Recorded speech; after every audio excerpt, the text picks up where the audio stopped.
Hi, and welcome to this amazing episode of Navigating Life with the Human Compass.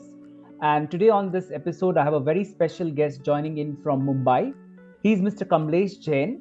Mr. Jain is the founder of this institute called the Attention Institute. Now, this name itself gathers a lot of attention, and we're going to talk about this name and the institute itself with Mr. Jain.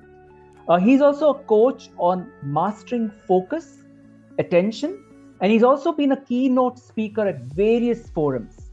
What he brings to the table is loads, and immense experience from some wonderful banking space that he's been associated with the likes of Goldman Sachs, Nomura, Citibank, World Bank, Accenture, and even Lehman Brothers. So let's welcome our guest on this podcast, Mr. Thanks, Kamlesh Jain. Santosh. Hi, Thanks, Kamlesh, and welcome to the podcast. thanks a lot, Santosh. Thanks for inviting me on this. Appreciate your time and effort. Most welcome.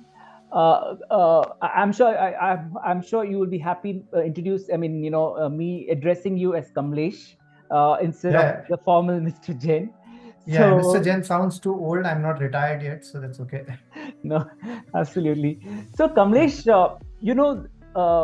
the name of your institute, the Attention Institute itself, as I mentioned, grabs attention immediately. I Yeah, have to be very honest with you. I haven't ever come with an institute of this name, and I'm sure there is yeah, a reason or a rationale behind why you have this institute. Maybe let's yeah. kickstart with that. Why the word Attention Institute? Yeah, so Santosh, I'll give you a background on this. And by the way, attention is a topic that everybody in the world talks about. Hmm. And there's a lot of research which says that our human attention span has gone worse than goldfish now. Yeah, And there are a lot of people who are talking about the fact that attention deficit is like a common syndrome with most people. yeah, So, about 2012 is when I left my corporate job to start my training company. And originally, I was a banking trainer. I used yeah, to teach people products in banking. yeah. About 2, 3 years in the process, one of the banking customers of mine came to me and said, Kamlesh, on our floor, we are doing a lot of mistakes. Hmm. Is there a way to solve it? Hmm. So they were doing operations and they were making mistakes in their operations. And in the banking or any other world, if you make mistakes, there's a lot of consequences to it. Yeah, So then I started studying the floor, understanding what they do, understanding what happens with the human brain. And then I realized, you know what the problem is? Attention. People are not paying attention, although you think you are. So then I created this training program, rebranded my organization into Attention Institute. I never thought this will be such a big deal, to be honest. I thought this was a one small thing that happened, but coincidentally, it turned out to be a big deal. And now attention is like a virtual problem for everybody in the world. yeah, And people are trying to figure out how do you solve this. yeah, So I teach people how to pay attention. yeah, And the idea is very simple. Don't live a complicated life. Live a simple, sorted out life. yeah. But for that, you'll have to get this focus and attention back. So that's what I teach. Absolutely interesting, Kamlesh. And you brought a very good point, right? Where, especially in operation area, where you deal with foreign currency, you deal with general transactions, day-to-day banking, insurance, whatever, finance transactions, scope for error possible, and then we say, oh, it was a human error. Now, this Yeah, element of human error is very tricky, right?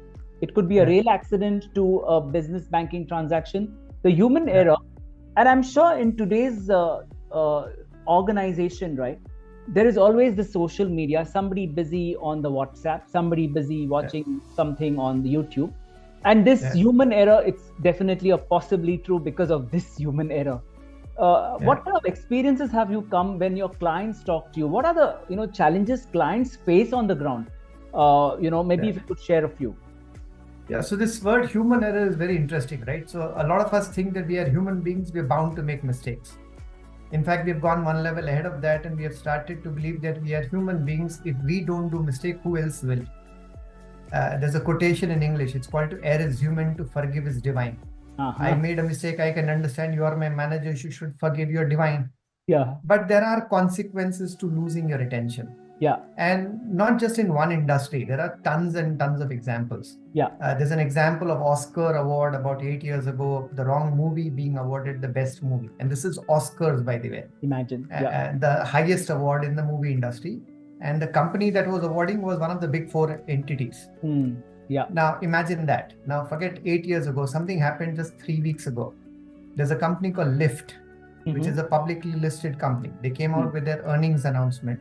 Yeah. And during the earnings announcement, the CFO of that company made an announcement that their margins are expanding by 500 basis points. Now, margins expanding by 500 basis points is like a massive event in the market.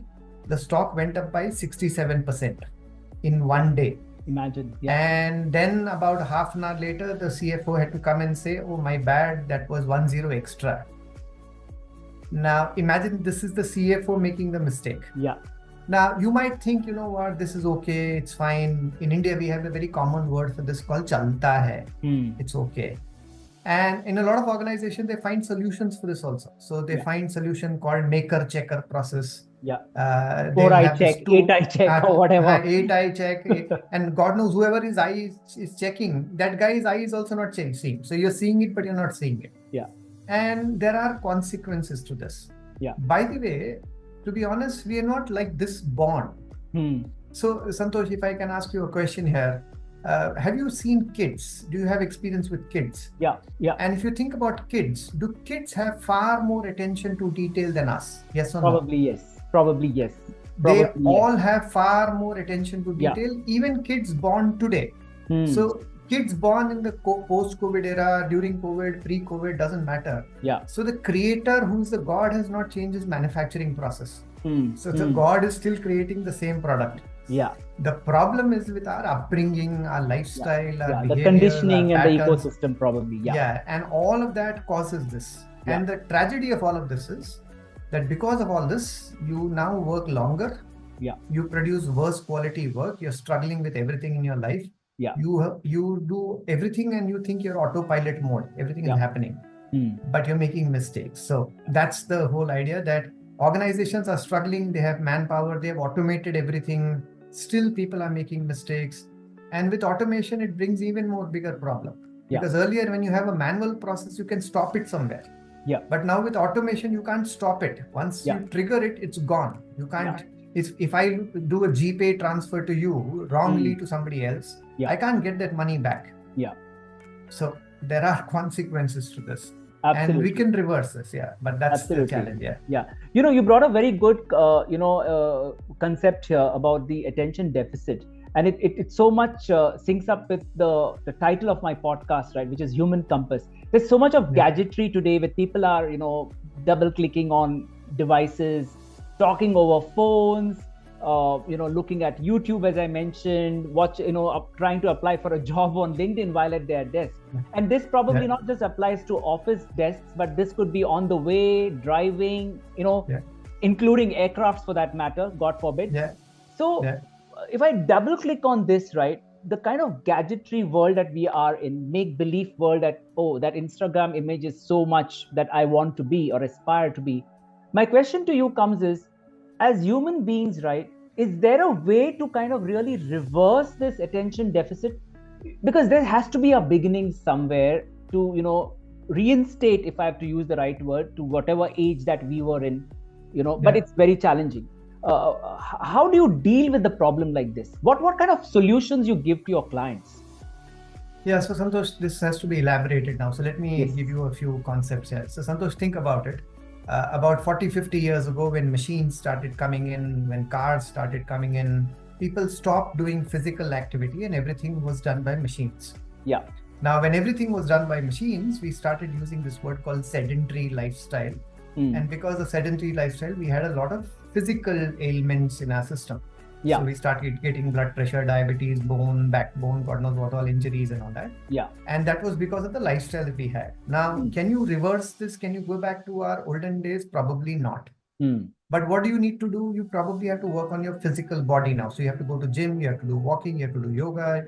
Our grandparents never had to do yoga. Our grandparents never counted 10,000 steps a day. For them, 20,000 steps was natural. For us, we have to count whether we have done it or not. Because our normal lifestyle has removed it thanks to the machines that we have got. And it's not just about counting, Kamlesh. Sorry to step in here. It's also about showcasing to the world on Facebook or Insta that I did that. That's the claim to fame. Yeah, you have to show it to the world that you know what, I did that. And our grandparents were like, oh, Baba, ये तो रोज करते हैं ना, इसमें क्या बड़ा बात है? Correct. Now, because of that, you now have to do physical activity. The same is exactly happening with technology now. So when I started this in 2012, 14, around that period, attention was not a big deal and technology was still manageable. Yeah. Facebook and Instagram was not penetrating our life. Yeah. When we used to go to even the browser and the internet, it was always about pulling information. So I go and search what I want to search and I'll get it. Yeah. But that somewhere in the process, these technology firms figured out a very nice way of pushing, not pulling. Yeah. So they now feed you what they think you should be watching. Yeah. So for example, in India, I'm sure you must have heard this. There was this very nice song that got famous, not a song, but so beautiful, so elegant, just looking like a wow. And the entire country was doing this. Yeah.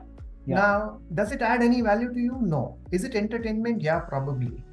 But the fact that you keep on doing this again and again and again, you lose your mental ability. Like you lost your physical ability, you've lost your mental ability now. Yeah. So can we go back to Nokia 3310? Probably not. Can we go back to landlines? Probably not. So what do we need to do? Now we need to reverse this. Yeah. We need to work on the aspects of reversing it. So that's the background on, can we reverse it or not? Yes, you can't reverse the trend, but you can build certain habits in your life. Now, you give me a very interesting example of somebody working, somebody sending a ping in the meanwhile, somebody having food. So one of the things that has happened in the world today is people think that being busy and looking busy is a sexy thing to do. Like everybody wants to look busy. Yeah. So when I go to corporate training programs, sometimes I see in the cafeteria, people carry their laptops on the lunch table. Yeah. And they're having lunch and they're having their laptop also going on, as if the manager is watching them and based on that, the performance appraisal is going to happen. Yeah. But people do that. Yeah. And a phone. And a phone as well. Yeah. And maybe a cup of coffee. And a cup of coffee. God knows what all people are doing. You don't need to be like this. But people have started doing this. And people, because you do the same thing over and over again, you think this is how life is. Yeah. And you think multitasking is a way of life. You think doing 6 things together is a way of life. And the result of that is everybody that I see is busy, but very few people actually productive. Yeah. Being busy is a very different ball game. Being productive is a very different ball game. If you are productive, great. You don't have to work 70 hours a week like Narayan Murthy says. You can produce 70 hours of output by working 50 hours. But if you're not productive and only busy, you can work 100 hours a week, still not give 70 hours of output. Yeah. So it's about how do you reverse it? How do you practice certain things? We do a lot of techniques. I'll talk about the techniques as we get into this, but we need to find antidotes for a lot of these things that have happened in our life. Yeah, and subconsciously, I'm sure there's a lot of stress that is created, right, with the kind of world we are living in today. We probably don't notice that, but subconsciously that's happening. So I want to sorry, carry on. So I think I'll talk about the stress word. It's a very common word. If you search on Google, what is the most commonly searched word these days? Stress will be on top 10 items probably. Yeah. Where does stress come from, right? Where is this thing called stress? Yeah. Now, stress is not something that God has gifted you. You have learned how to create it. And stress gets created when you do something unnatural. So for simple example, Santosh, let's say if I ask you this, Santosh, imagine you're taking your bath in your washroom. And while you're taking your bath, you're not enjoying your shower. You're thinking about when will you get to the breakfast table. Yeah. You get to the breakfast table, but you're not enjoying your breakfast. You're thinking about when will you log into your computer system. Yeah. You log into your system, but you're not enjoying your work. You're thinking about when will you attend the 11 o'clock meeting that is scheduled. Yeah, वो आगे की सोच mentality. So now the problem is when you are here, you're not here, you're there. Yeah. And when you are there, you're not there, you are there. Yeah. And when you are there, you're not there, you are there. God only knows where we are. And this is unnatural to us. Yeah. But we have trained ourselves to do this. Now, anything that you do unnatural will cause stress. It's like a simple physics thing, right? If you do something which is unnatural, it will cause stress, it will cause friction. That is what most people are struggling today with. Yeah. So just being in the moment, learning how to stay present. Yeah. In fact, there was a very interesting book written by a guy called Cal Newport in 2017, 2018. That book got released, which brought this topic a little bit more into the mainstream, and where he talks about that how do we go deep into whatever we do instead of being just shallow. Yeah. So that's the answer to that question on stress. Yeah. So Kamlesh, let's come back to the solutions part of it, right? Because we have a lot of parents listening into this podcast, students, young professionals who are coming across these issues day in, day out. So the question from their side is, okay, fine, we accept there is this problem with me. I am also the aage ki soch kind of mentality. How do I come to a solution? How do I take 1 or 2 steps back? What kind of solution would you give to somebody like, one of these? Yeah, so Santosh, I've been doing this program for a lot of corporate professionals. And I've been doing this across levels, right? The more senior you are, the more attention you need. Yeah. So across levels, we do this. Yeah. But somewhere in the process, a lot of these students who participated in my sessions said, Kamlesh sir, can we teach this to our kids? And then I started experimenting with school students. So students who are writing their 9th standard, 10th standard exams. Yeah. And I was like, you know what? Can you write your exam without making mistakes? And can you study lesser and get better marks? Can you do that? Yeah. I've been doing this for 7 years now with a lot of school students, and it works miraculously for all of them. It works brilliantly for all of them. Okay. Now, what are the techniques? There are several techniques, but I'll give you 2 or 3 important techniques. Yeah. Number 1 is this whole thing called meditation. People think meditation is sitting in mountain somewhere in white robe, chanting Hare Rama, Hare Krishna, or Om, Om, Om. Meditation is a simple way of getting your mind sorted and just raising your awareness, raising your consciousness levels so much that you become aware. So meditation is something that I actually teach people. I make them practice this. And the other aspect of this is this amazing device, this thing called the smartphone, right? Yeah. You have to learn and understand that this is not a human body extension. You were not born with a smartphone in the maternity ward. Now, people think they were born with a smartphone. No, they were not. Yeah. And that's the other big problem. So, and thanks to COVID, smartphones became literally part and parcel of our life. Absolutely. As they rightly put it, like that, where roti, kapda, makan, or phone. Part and parcel. Yeah. Yeah. So, when I do training programs, there is a 1 hour deep work session that I do, and I take away the phones physically from the participants. Now, that's the most difficult thing to do, as if I'm taking away the kidney of the participants. But people think, oh, Baba, I can't live without this. People think you can't stay without this. You can. Yeah. You just have to learn to limit this madness. Now, so technology is one. This thing, meditation is the other big thing. Number 3 is this thing called scheduling, right? Yeah. In our olden days, there was a routine to everything that we did. There was a biological clock that we used to maintain. Today's generation does not understand the concept of biological clock. They damage their body big time. They sleep whenever they want. They eat whenever they want. They do whatever they want whenever they want. And then there is this very interesting word that everybody uses called dopamine. So it's a very common, probably nobody knows what dopamine is, how is it created, but everybody talks about dopamine. And you get a dopamine by just getting a like. So you write an Instagram article and then you're waiting for a like to come from there. And if you don't get a like, you get depressed. Yeah. And if you do get like, your friend does not like, you call that friend ki baba like kyun nahi kiya abhi tak. This is the misery of our life. We have become so controlled by the external world that we have lost our senses. And we have to reverse this. Now, Santosh, the bigger problem is that whatever you and I are talking right now is not rocket science. Everybody knows about this. There are millions of videos about it. There are millions of books around it. Yeah. But the point is nobody has experienced it. Yeah.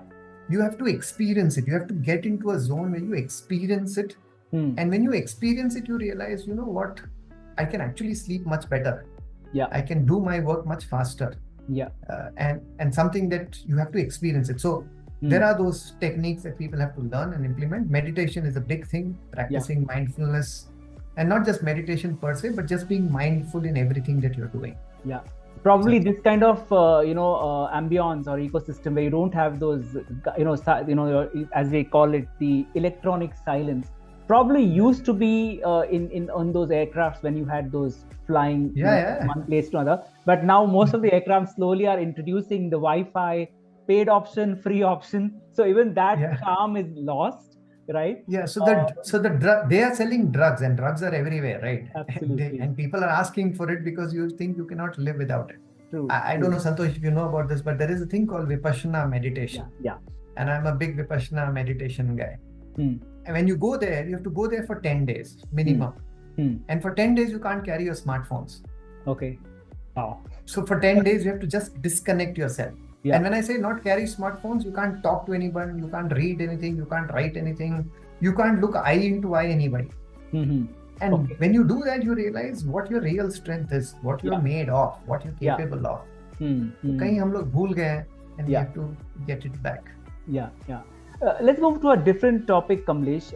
And the topic that I want to discuss with you is about, I did read about meta skills. We've been talking about soft skills, we've talked about domain skills. So what exactly is meta skills, if you could share your views? Yeah, so Santosh, the idea behind calling meta skills is very simple. So again, as I said earlier, right, children are born with attention. Yeah. We lose it over a period of time. Yeah. Children are born happy. Yeah. But for adults, we have to teach them what is happiness. Yeah. So when I say meta skills, skills which are inborn in you, they were there inside you. But because of your lifestyle that you have been living for the last whatever period you have been living, you have forgotten it. And it's lost. And if that is lost, everything else that you do after that is a useless thing to do.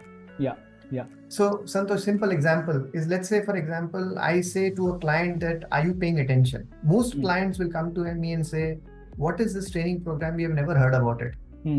And I'm like, okay, wait, you are doing other training programs. If your participants are not paying attention in all those training programs, if you do this training program, your attention levels will go higher and all your ROI from all the other training programs goes higher. Yeah. So meta skill is that, something which is innate in you, something which is inbuilt in you. I give a very simple example. Let's see if I can give that example here. Santosh, in our olden days, in our homes in India, wherever you live, did you have a well for your water supply or not? Yeah. So in the olden days, we used to have wells. Today, we have water tanks. Correct. There's a difference between a well and a water tank. In a well, you remove the sand and the stone from the ground and water is there already. You just remove the sand and the stone and you build a wall around it, and water is there, perennial, it's always there. Yeah. In a tank, you bring steel, cement, sand from outside. You create a tank, you bring water also from outside. Yeah. And by the way, in a tank, if you retain the water there for 5-10 days, it will stink. Yes. Yeah. In a well, the water never stinks. It always remains fresh. Meta skills is like a well. It's there in you. It's just that you have forgotten it. Yeah. And then we are doing deep so many down training there. It's deep down It's there. deep down there, but you have forgotten it. Correct. And the world that we're living in, we think training is like water tank. Bring water from outside, give certification, give coaching classes, give this program, that program. And you have to keep on feeding you. Yeah. So that's what meta skill is. It's innate in you, inborn in you. You just have to unearth it, experience it. Yeah. I'm sure that it's a pretty challenging thing for you when you have the training sessions, and I want to really listen from you some of your experience, because normally when you send staff for training sessions, for the staff that's like a day off technically. Okay. First of all, I'm sure your clients say, "Chalo by Saturday, Sunday ko kar lo," because Monday to Friday my staff are busy, and let's say they agree for a Monday to Friday or even a Saturday. I'm sure those phones, luckily for you, at least you may be telling them the phones have to be switched off or literally taken away from them. But what happens if they're on weekdays, right? The attention is still on, oh, that transaction, what happened? The client will call, something I missed, oh, I forgot to send an email. Oh, I forgot to send my out of office. I'm sure these kind of, scary things happen. How do you handle this? Yeah, so Santosh, interesting. See, earlier pre-COVID, I call this the BC era, before COVID era, before March 2020. We only had classroom sessions. So in a classroom session, you can control the environment. You Yeah. can ensure that the participants do, and you can ensure that you disconnect them. So Hmm. your smartphones can be kept Yeah. off, your laptops Yeah. can be off, your smart Correct. watches can be off. Yeah. But thanks to COVID and thanks to the Zoom that we Yeah. have now, we have virtual training Yeah. programs.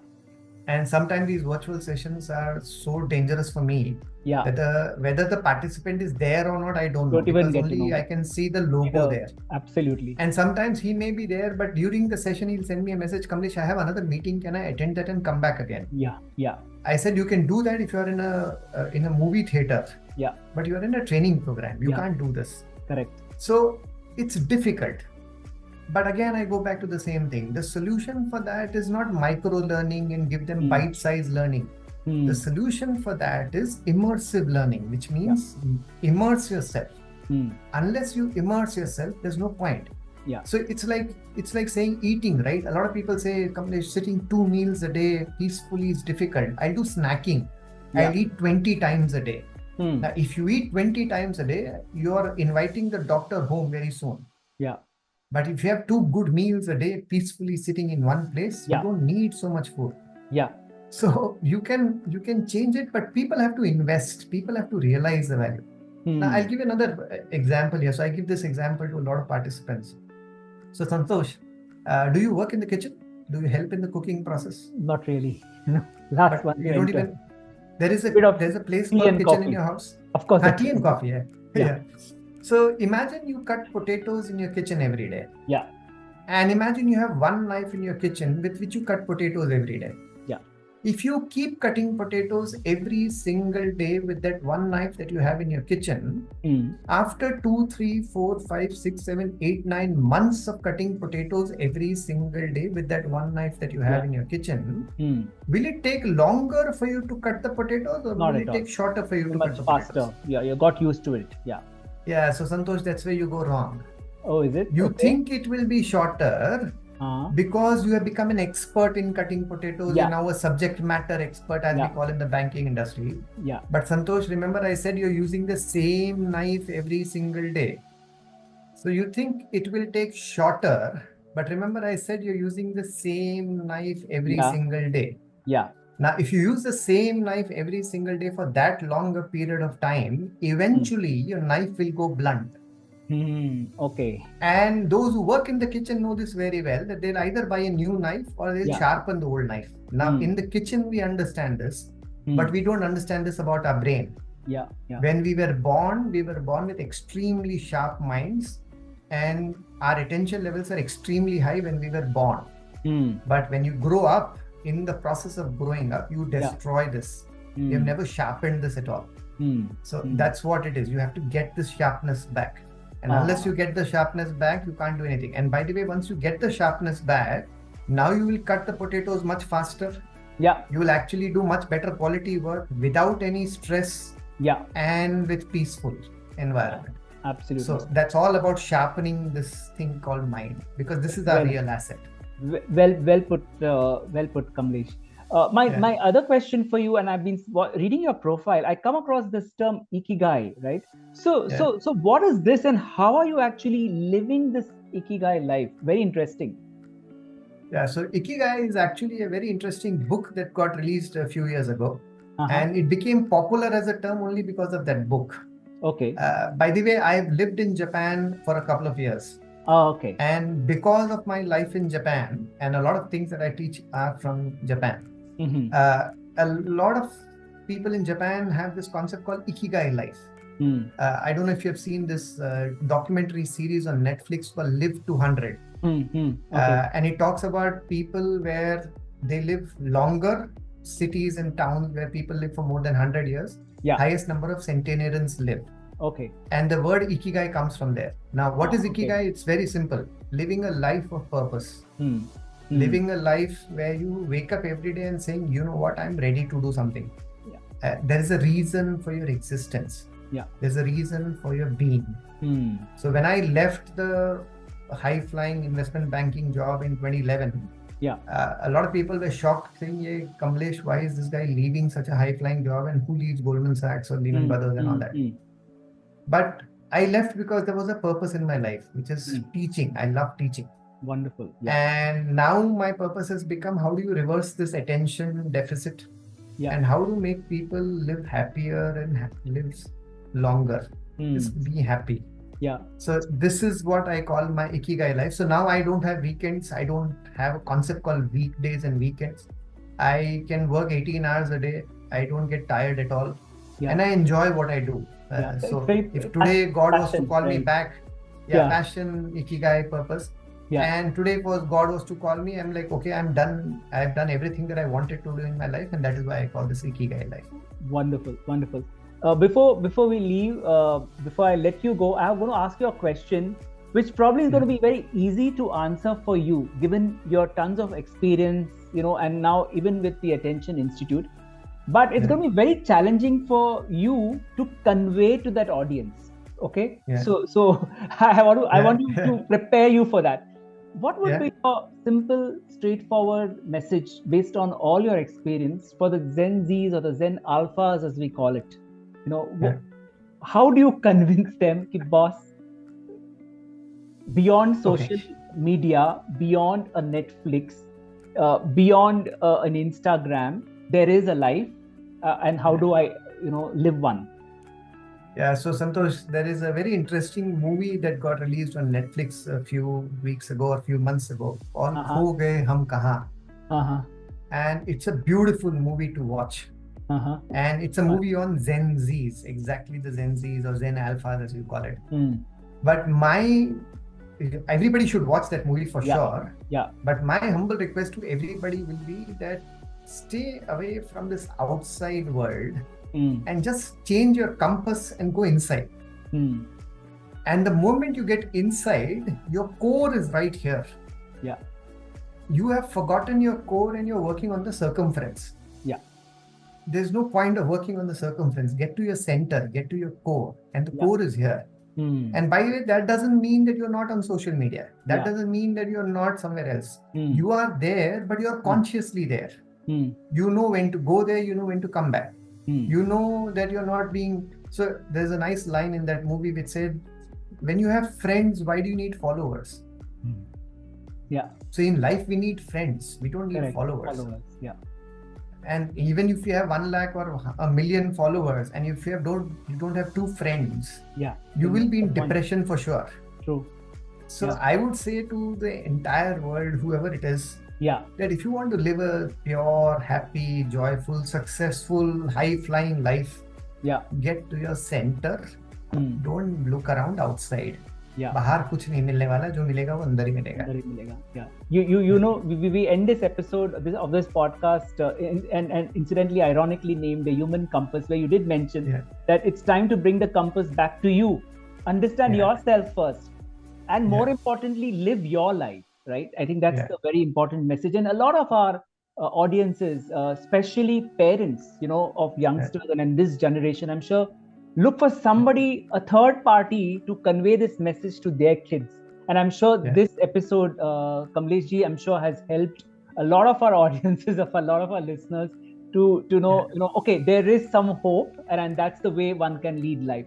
Thank you so much, Mr. Kamlesh Jain, for joining me on this podcast, as we call the, navigating life with the Human Compass. Really awesome to have you. I'll end on a very interesting, a newspaper cutting I read recently, where a very stressed guy he went and met a doctor, and he was asking the doctor, I want to reduce my stress.